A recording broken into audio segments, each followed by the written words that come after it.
Oh, hello. I'm Lana Wilson. I'm the director of Miss Americana. And I'm Morgan Neville. I'm one of the producers of Miss Americana. And these are a few of the things we left on the cutting room floor.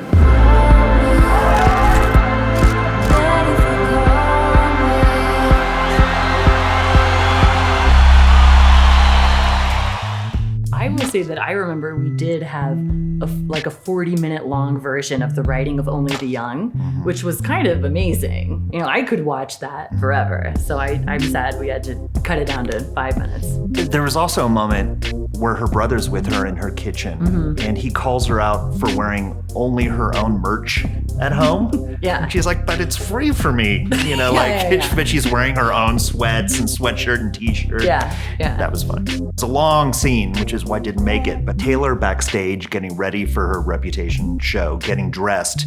And the song they played before she came out was Bad Reputation by Joan Jett. And she's sitting there singing it to herself while she's getting worked up to do the concert. It's like she's slowly putting her armor on, trying to get rid of the good girl and muster her bad reputation. Our first cut was 72 minutes. We kind of did it backwards that way. Yeah. You know, starting with like the precision cut, Yeah. and then adding to it. I would say that the first cut had a pretty similar structure in terms of Taylor's present tense story of going from someone who is living to meet other people's expectations to someone who is being the person who she wants to be in the world. That was always there, but what did change was using backstory and fleshing out her previous career and her life earlier. And I think one of the things we all talked about, deciding that the film wouldn't just be fan service. I think the film plays that way. You know, people have already been telling us that they didn't really know anything about her and they got a lot out of the film.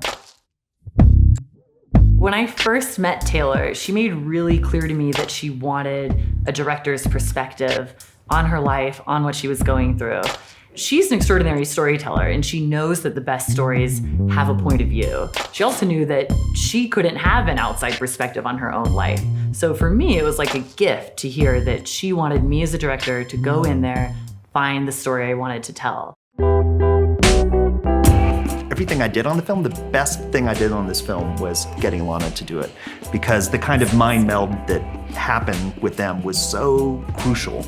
And it happened almost instantaneously. It's funny because lots of people are feeling like, oh, you know, are there more secrets? You know, what else can you get out of her? And for somebody who has lived her whole life with incredible public scrutiny and has really tried to preserve her privacy, I feel like this film was such a huge reveal for her, way outside of her comfort zone. The initial title idea was to have it only at the end of the film, and it was, is it cool that I said all that?